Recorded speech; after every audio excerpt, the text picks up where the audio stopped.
everybody, hope you're doing marvellously well. A few days ago, I flew to England and back. In fact, it was a whistle-stop tour. We left on a Sunday, arrived late Monday, and left middle of Wednesday. So I only had one full day there. It was rather lovely. You can probably tell I'm super hoarse. That's from traveling. But it was an amazing time. So why did we go there? Well, we went to Air Studios Lyndhurst, which I'm sure those of you that are a fan of him will know that is George Martin's personal studio. I actually, luckily enough, met Giles Martin, photograph flashing around here. That was wonderful. Giles was a really sweet guy. Obviously very professional, was talking about mixes he was doing. It was a really exciting time. But Air itself is an amazing studio. So why was I Air Studios?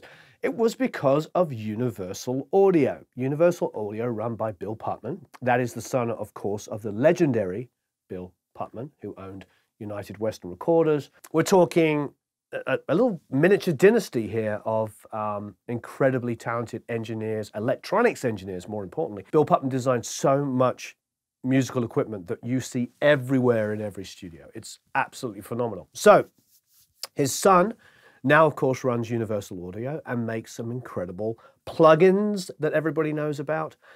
But in this instance, they wanted to talk about the brand new Apollo, the Apollo X series. It was an amazing event, featured Two Door Cinema Club, an incredible band, produced by Jacknife Lee.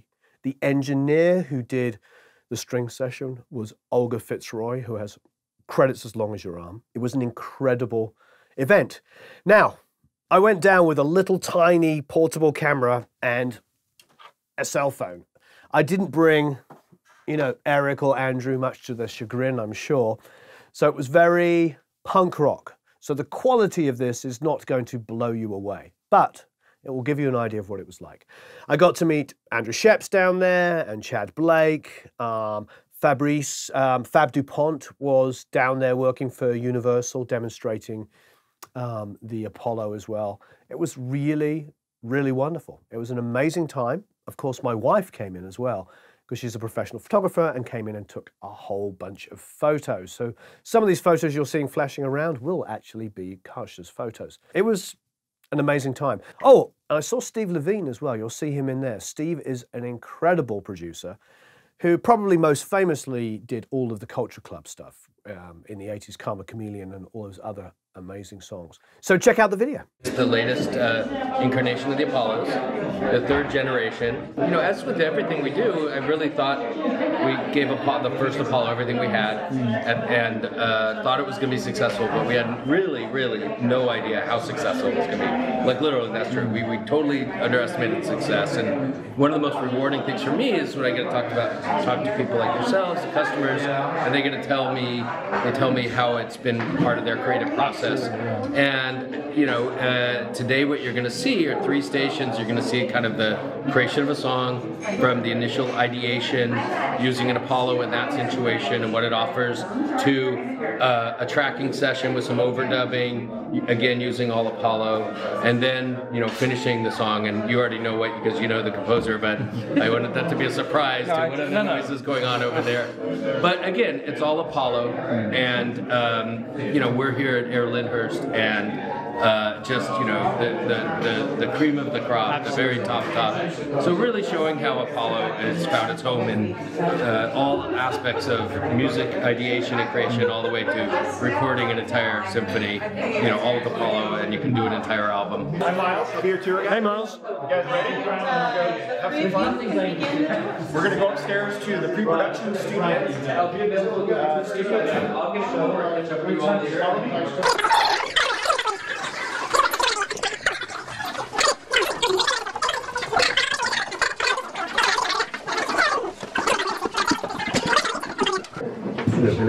Good morning, Sunshine.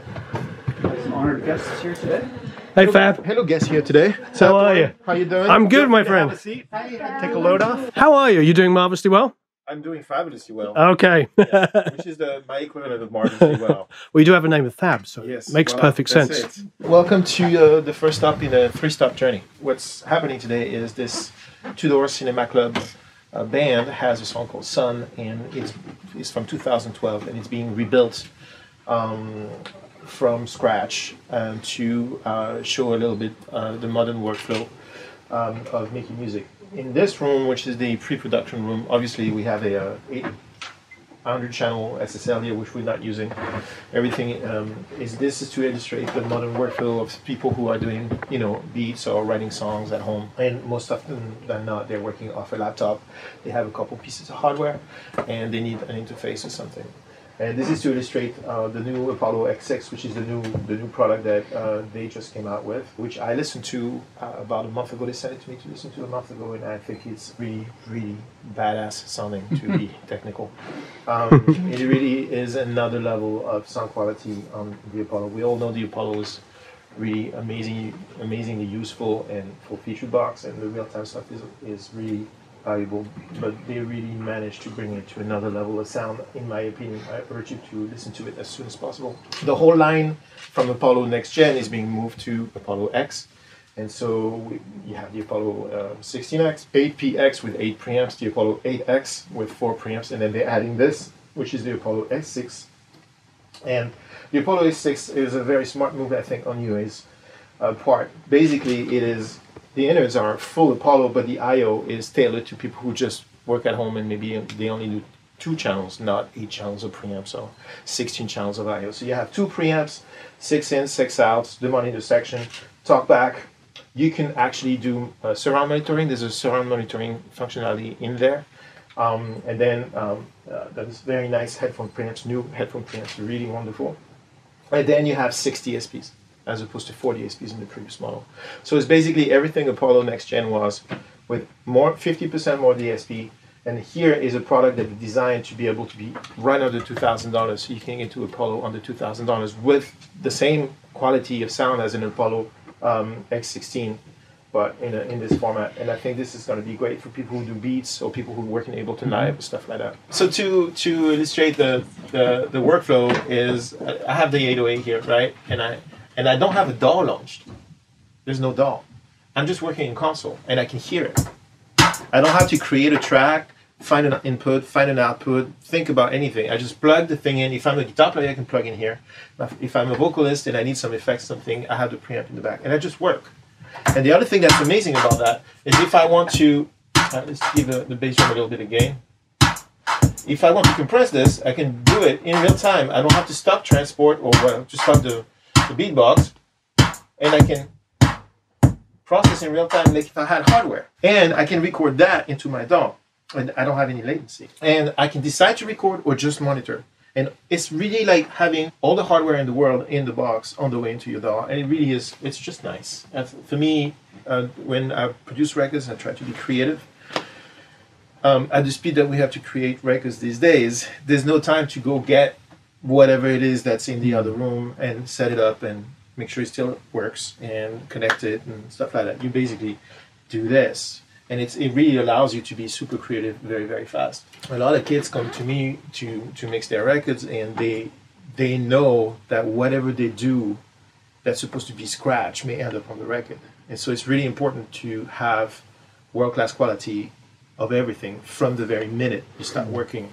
It used to be that you would do something with your N-Box One, and it sounded heinous, and that's okay because it was going to be redone.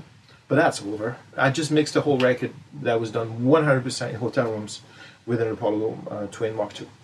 The whole record, everything, was done with that and an OP1. Vocals, SM7, in the back of the bus, while the bus rolling. Great. That's it. That's how records are made. And why not? A lot of people are stuck on like, why it has to be done in this way for it to be world class. Not at all. You have to choose the gear you use. But the plugin emulations, to me, it's just so good. How are you? Doing great. How are you? I'm excellent. This has been a lot of fun. So what have you got going on? Can you tell us a little bit more about what's new and nutritious from UA here? Sure. Yeah. So we're showing our new Apollo X series interfaces today. Over here we got the Apollo X6 and the Apollo X8. This guy is our 2 mic pre-input model, but you still have 6 other line inputs inputs you can go into. This guy's got 4 mic preamps, another 4 line inputs, and we have an 8P with 8 preamps and a 16 with 16 line inputs as well. Really the cool thing about this new line, upgraded conversion, upgraded clock specs, they sound great, but also every single model in this line has 6 DSP chips. So even if you go for the model that has less I/O, you still can load just the same amount of plugins as 16. So a DSP chip in UA's world, what's that comparable to, say, maybe a card inside of Pro Tools? Similar to like an HDX card or something like that lets you load DSP plugins within Pro Tools. Similar to one HDX card in terms of power? It's hard to compare because we have so many different types of plugins, sure. And they really range in DSP usage. You know, we have some plugins that you can load. They only use, you know, a small percentage of a DSP chip, so you can load just hundreds of them on a 6 DSP system. 6 DSP chips, you could definitely do a full mix for most people. Great. You know, if you're a composer or something like that, you might need a little bit more DSP if you have really a lot of audio tracks. But 6 really unlocks a lot of power for you, especially if you're using, you know, like console, like we have here, just using plugins to track through. So you can get the sound of a preamp recorded to your DAW. 6 DSP chips really goes a long way for input processing. We got a guitar set up over here. Gotta love. Nice Fender Telly here. Nice Fender Telly. Plug straight into the high Z input on the X6, and then we're going into the Fender 55 Deluxe plugin.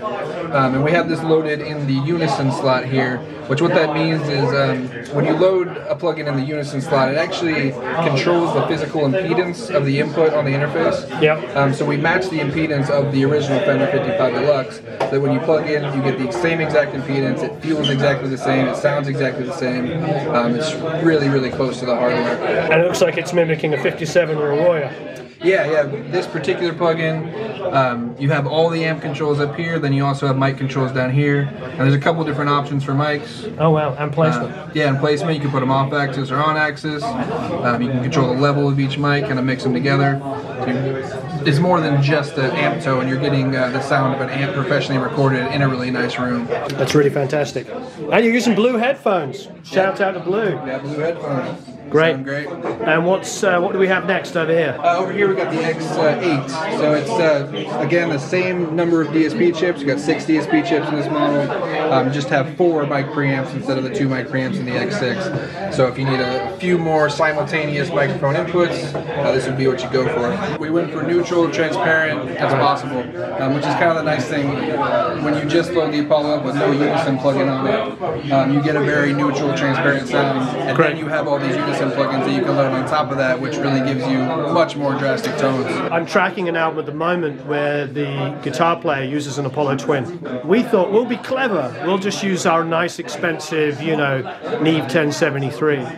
And we actually found we preferred the sound because the plugins now are being developed with this in mind. They're being developed to be used with neutral sounding mic pre's. And you put a colored 1073, as much as I love it, it didn't sound, honestly, right. It didn't sound as good as him plugging into his Apollo using that mic pre. Yeah. Because those things are designed to work together. Yeah, and again, because it's controlling the impedance, you really get much more than just a normal preamp emulation like you get from most other companies. It's really a hardware and software emulation. I'm impressed by the organisation, you pulling this off. This is a lot of effort. Thank you, that's nice to hear. We've got 2 rigs X16 over here, there's a pair, 32 in and out, and another pair over there on your left. So this side is actually the record rig, so that's running to the iMac Pro. This side is a Bandcamp playback rig, which is running on the laptop, and they're both synchronized on MTC.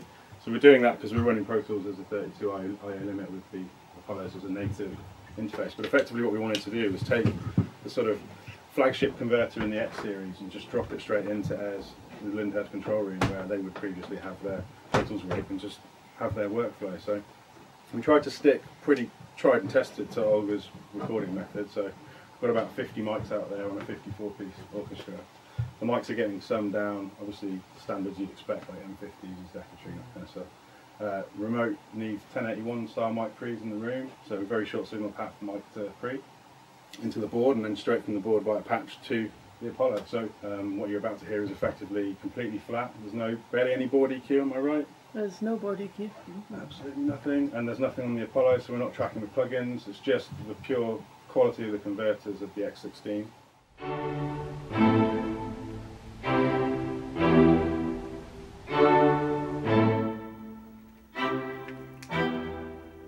Ocean blue, what have I done to you? Cut so deep, yet growing through and through.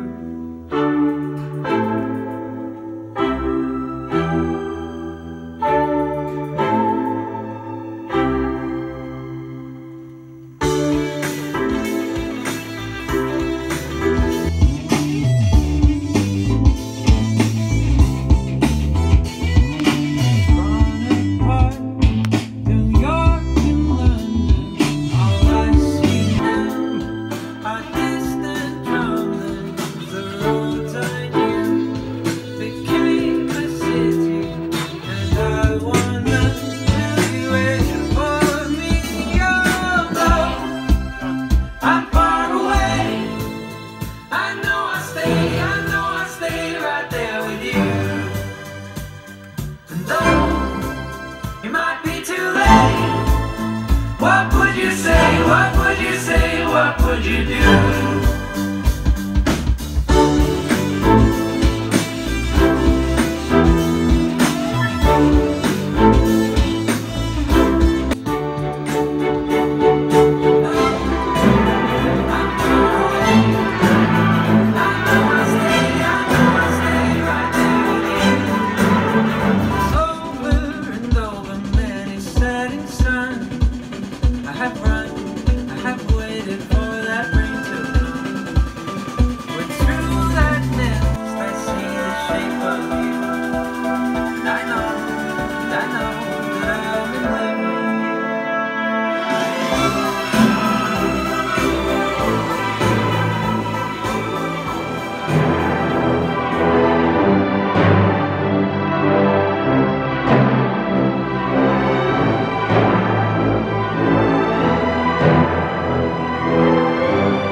Two Door Cinema Club. I know. Alex is Thank you. our amazing lead singer, and Jacknife Lee getting our sounds, and that is Apollo X. So everything that you've heard in that mix right there is recorded through and then playing back through an Apollo X. So what we've really tried to strive for here is an amazing level of audio quality, sound quality. We went down to the boards again and produced an incredible dynamic range and low THD plus noise. These things sound like mastering interfaces. That's the idea. We did a lot of work on our the hardware side, and we've done a bunch of work on the software side. But really, what you're seeing over here with Jacknife, we took all of these live inputs and are using unison microphone preamps, which are built into the Apollos, and then we combine that with software emulations. But we are able to take the outputs of the microphones, or rather the microphone preamps, and have them take on the characteristics of the actual emulations. So we've got a bunch of Neve preamps, we have a couple of 610s in there. On Alex's vocal chain, we're using a 610B and an API 560. Right. Yeah. Give us a shout in there. Hey! And the other thing that you're hearing, that echo, is we're sourcing back in console. So one of the cool workflows that we're able to achieve with Apollo is we're taking all the pre-sounds, conditioning them with the console and preamps and real-time processing, and recording that all in Logic. So the sounds that you're hearing there are pretty close to record ready. And then for confidence, reverb confidence and stuff, we're going back to console. So we're using sends in Logic to go back to a virtual channel and then bring up a reverb in console. So that's kind of a fun way to use UAD plugins without any latency in Logic, and you can send up to, you have 8 virtual channels per interface, so you can send as many channels back to the Apollo console as you want to. And so the other cool thing here is using virtual channels again. We're taking the whole mix out, what you're hearing here, and going into basically a 2-bus mastering chain. So we've got a 33609 and then an Oxford inflator and then an Oxford limiter. So without printing anything, you can hear the output of your master console, how you might want to hear this mastered. This is connected to the computer by one Thunderbolt cable, and then we loop them together. There's nothing in the studio has been used. Yeah, the whole console is dormant and all the outboard is dormant. All of this was recorded. We've got some sounds and have had some real fun conditioning them and making them real. Thank you ever so much. Hope you enjoyed the video. Thank you ever so much, Universal Audio, for having us out there. It was wonderful. I hope you're all impressed with what you could see. Obviously, my filming with my little camera and my cell phone was a little less than perfect. We didn't have a lighting rig or anything like that, so I was sort of making do, but hopefully it gets the point across. Have a marvelous time recording and mixing, and I'll see you all again very soon.